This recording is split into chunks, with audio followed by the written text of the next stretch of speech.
What's going on YouTube? Ryan Alex back from Dokemon again. 2022 World Junior previews continue on here with Team Sweden. World Juniors Championship set to return August the 9th. Rosters are really starting now to be released just a couple days before the tournament. Today we have, obviously, like I said, Team Sweden. Last World Juniors in 2021 lost in the quarters and haven't won gold since all the way back in 2012. Not a decade ago since they last won gold. Went on that really long unbeaten streak in the round robin, so they're really due for one. We're gonna give you a look at what has changed. First off, with this is their roster from last December. Names in red are obviously the players who are not a part of the team this go around. So yeah, and then we'll talk about who they're missing and then who they have in a second or two. So if you're watching this video, be sure to leave a like and subscribe. Really appreciate it. If you want some more dope hockey content, or if you're excited for the World Juniors to continue. So who jumps off the page at you? For me, it's two guys. William Eklund and Alexander Holtz. And Yep. I hope those are the same for you. Yep. Yeah, Zion Nybeck to an extent, but Eklund and Holtz are the big guys that they don't have. They're planning on hopefully making their respective NHL teams in San Jose and the Devils.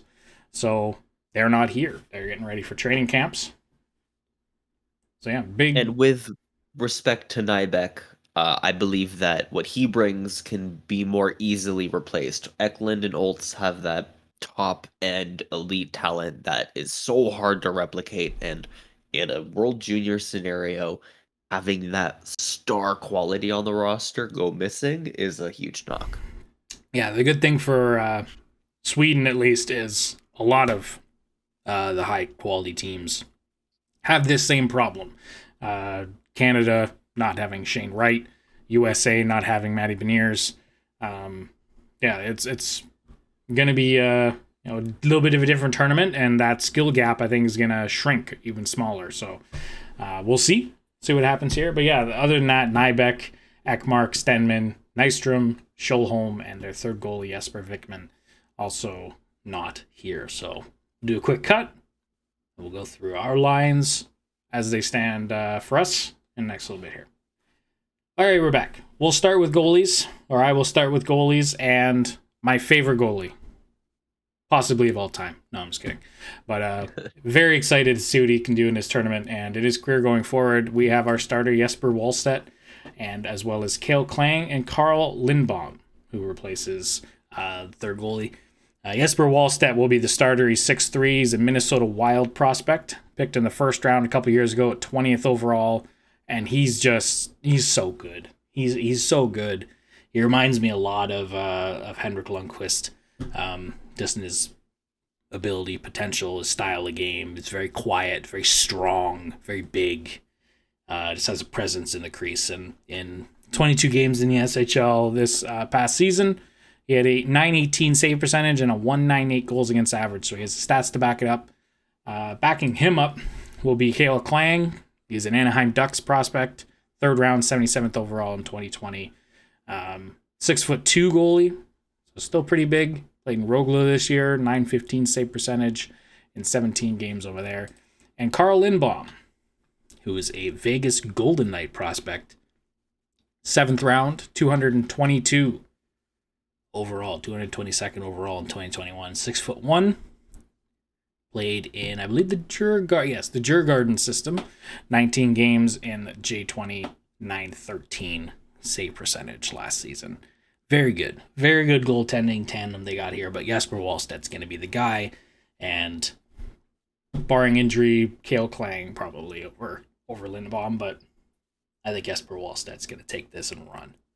Yeah, I agree, and I love the comparison to Henrik Lundqvist. I love the way that Wallstedt, just something about his stance or something. He covers, with his pads, bottom of the net. You're not going to beat him there. He covers the net in a similar way that Lundqvist does. And yeah, it's not just because he's Swedish. It's because he's the way he plays. His style of goaltending is really reminiscent of King Henrik. So he's the next one, hopefully.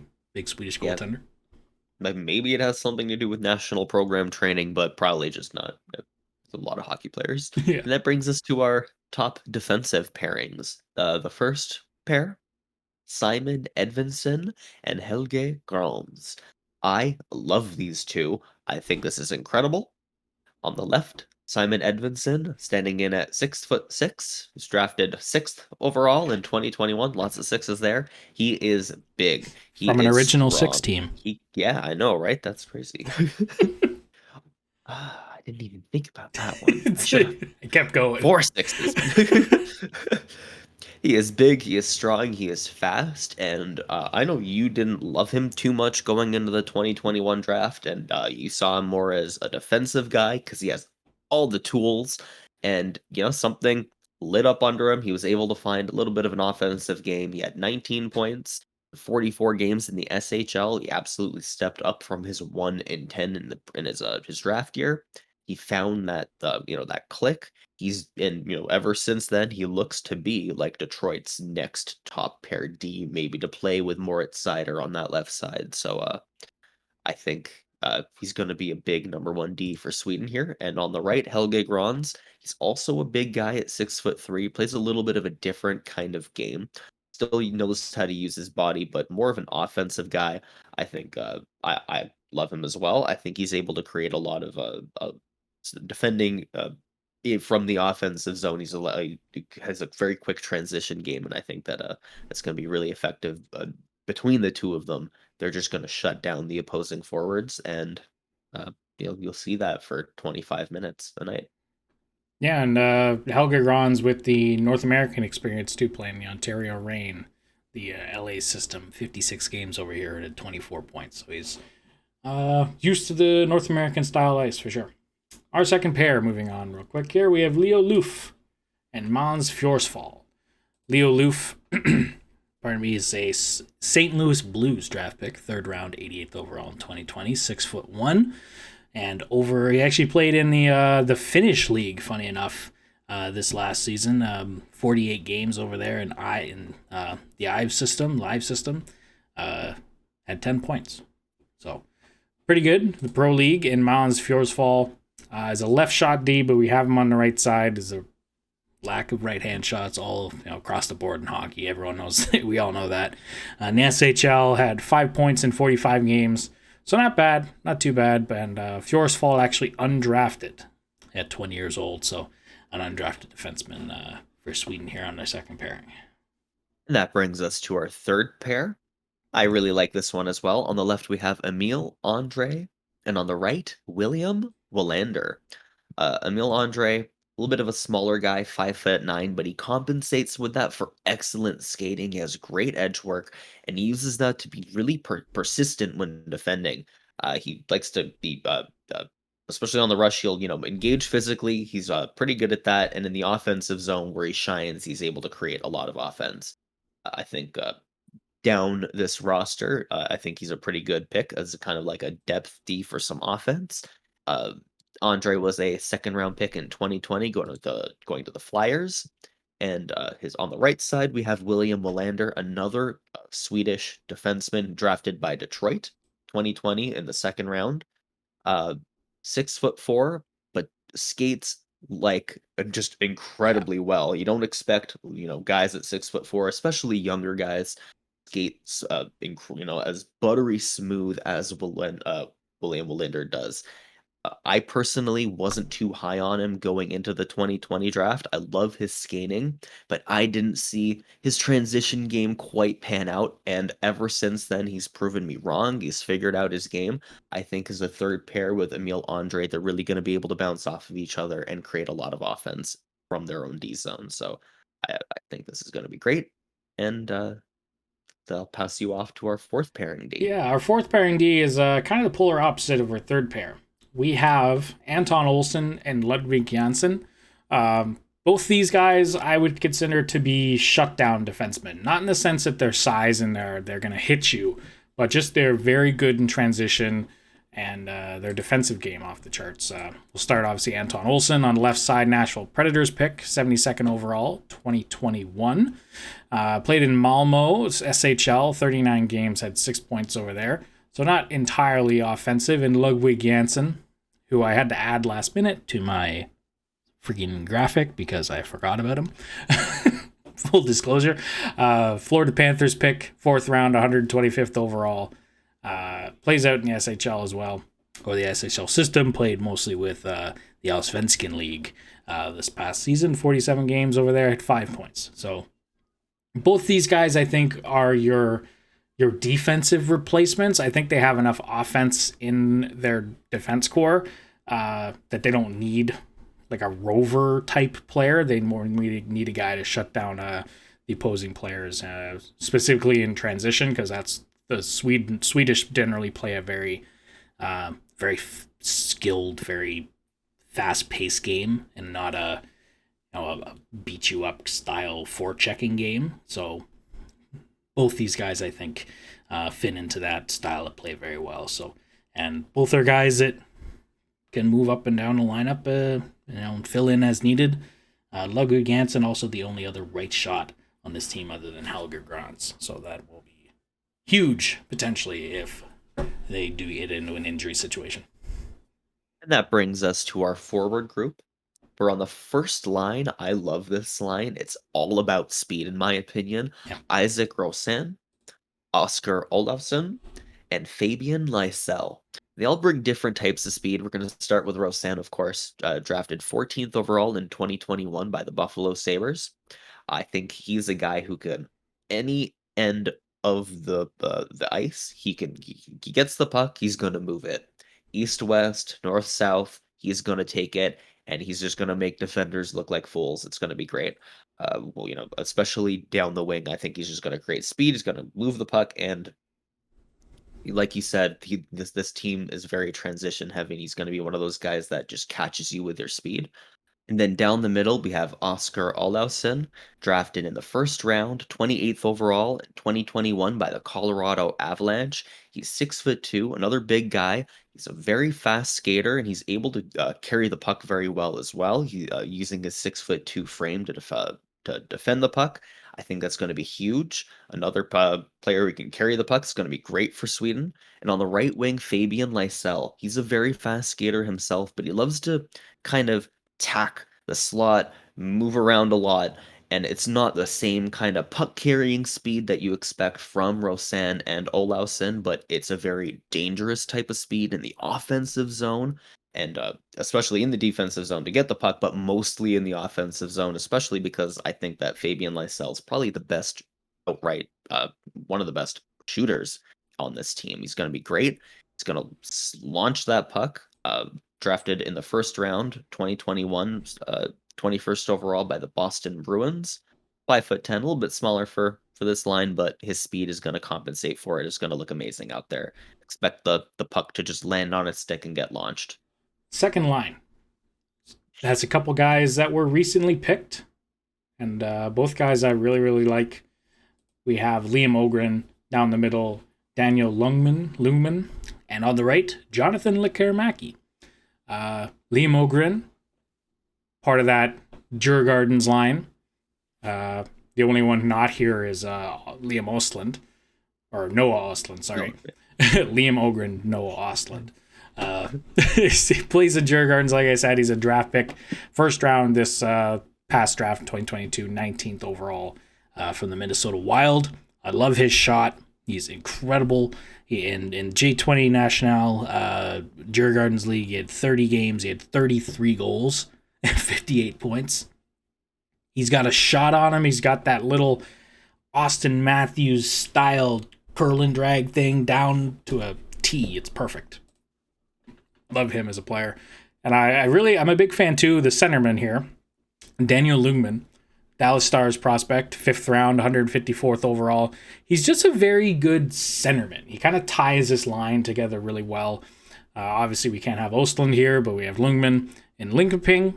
The SHL had 2 goals and 3 points, so he's still a young kid playing the SHL. So I won't put that hold that against him.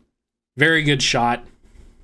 Generates a lot of plays in the offensive zone. He's very good at kind of developing the play as a centerman. And on the right, we have Jonathan Lekkerimaki, right winger, 15th overall last draft of the Vancouver Canucks. So Canucks fans, you get a chance to see Jonathan Lekkerimaki, and his shot probably one of the best in his draft class.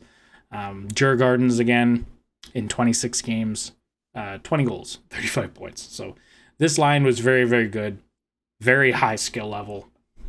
The top 6 in Sweden looks really, really nasty. Really nasty. Mm-hmm.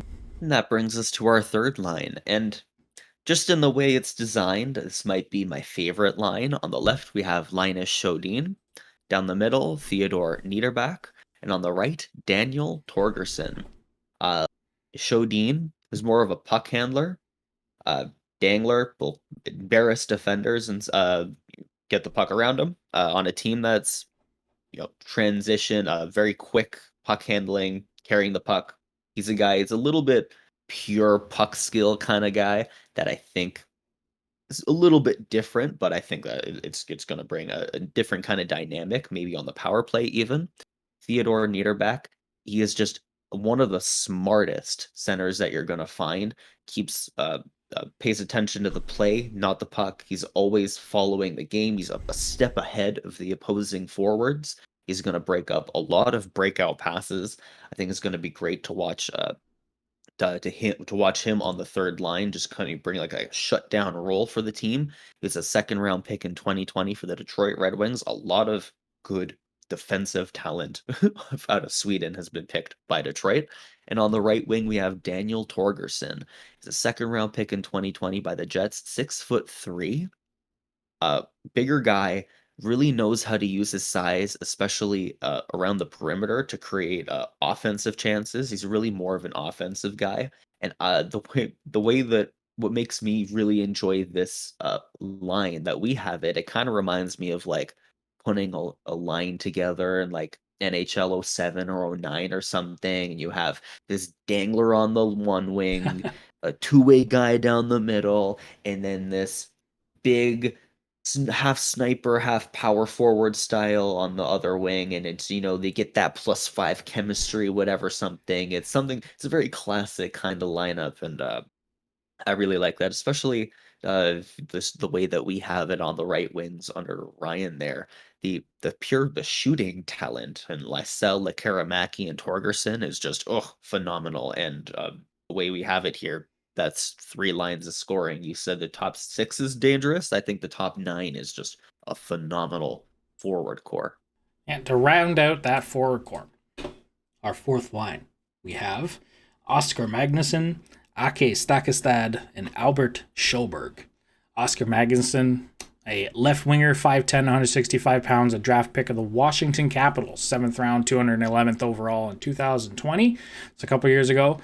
He's plays in Malmo, was in the Malmo system for a long, long time. He played in the AIK system in the Allsvenskan League. 41 games, 11 points over there. Stakestad, undrafted 20-year-old, 5'10", 187. In the Allsvenskan League as well, 24 games, 7 points. And then finally, Albert Sjöberg, a Dallas Stars 7th round pick. So pair of 7th round picks here on the fourth line. Very and Allsvenskan, Sjöberg with 10 goals in 40 games over there. But this line I think differs from the top 9. This line is very speed down the wings and crash the net. This line has one purpose. Both their wings are very good skaters and get to the net hard, and Stakestad just kind of brings everything together, and I think is a very, very solid fourth line for Team Sweden. And to round out the forward group with the final one, we have Victor Stjernborg, which I am now realizing you spelt slightly incorrectly. You forgot the R in Stjernborg, the first R. There is one there, not Stjernborg. I really like him. He was a 4th round pick in 2021 to the Chicago Blackhawks, and this guy will not wow you with his skill. He won't wow you even with his speed downright, but he will wow you with just the energy he brings and the way that he commits that energy appropriately.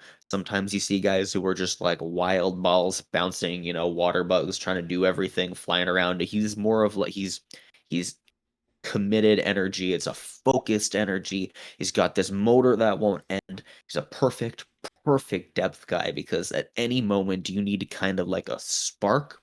Doesn't have to be a big shot, doesn't have to be a big hit or anything. It just needs to be commitment and energy, and somebody to spark something and say, hey guys, look at me out here trying so hard. Can you play like me? He's a guy you put out there. And for a team that I think has a legitimate gold contention, roster here, especially with goaltending, you need a guy like that to maybe wake up your roster a little bit and shake him into gear. And he's a guy who'll do that. I think that he's the perfect 13th forward for this roster. Yeah, and that concludes it. That's our team for Team Sweden. I don't know about you. I really, really like this team. You don't? I really do. Oh, you really do? Ooh. I really do like this team. I'll have it right now as my gold medal pick. Mm-hmm. Off the back of Jesper Wallstedt and Simon Edvinsson, even without guys like William Eklund and Alexander Holtz, this team still has the offense to do it. They got a great defensive core. Their goaltender is probably the best in the tournament going into it. Yeah, this is my gold. This is my gold pick. I'm gonna stick with it. I thought about it for a little bit. Obviously, Canada is always a threat, but I think just the certain teams not having top players is gonna shrink the skill gap between some of these teams, and I think Sweden will win the gold medal for the first time since 2012. They're gonna go off the schneid. For me, I love this team on paper. But when I break it down, I just see like goaltending, yeah, defense, yeah. There's maybe a little bit, I think, what they took away out of Edvinsson and Holtz, that is what like I think was needed for me to say, yeah, they're the gold medal like contender. If they had them, 100%. But with them gone, I think maybe they might get stuck. They could face a team that's also strong defensively. We've also covered, Canada, Finland, and I think that if Sweden isn't able to, find some scoring, they might get stuck in a 1 or 2 goal game, especially if they face a red hot goalie. So I don't know. Definitely, with Russia, of course, suspended, this looks to be more of like a 4-team tournament between Canada, US, Finland, and Sweden, but I don't know. I think that I'm a little bit less high on them as you are, and I like that we have that different opinion. Yeah, I like Sweden and Finland and Canada teams we covered. We have yet to talk about the States. That'll come in a future video. But yeah, that's it for us for the time being. Yeah, if you want to watch that future video, you want to see other rosters, we cover them here. So stick around. You need to hit that like button. You need to hit that subscribe button. I don't know where they are, where I'm pointing, but you need to click on something and follow along, because we provide a lot of dope hockey content here. We're Dopamon, talk hockey news, analysis, drafts, scouting reports, all sorts of stuff, international coverage. We love doing it. Love talking hockey. Anything else to cover, Ryan? Nope, that's it. Great outro. Thank you so much for watching.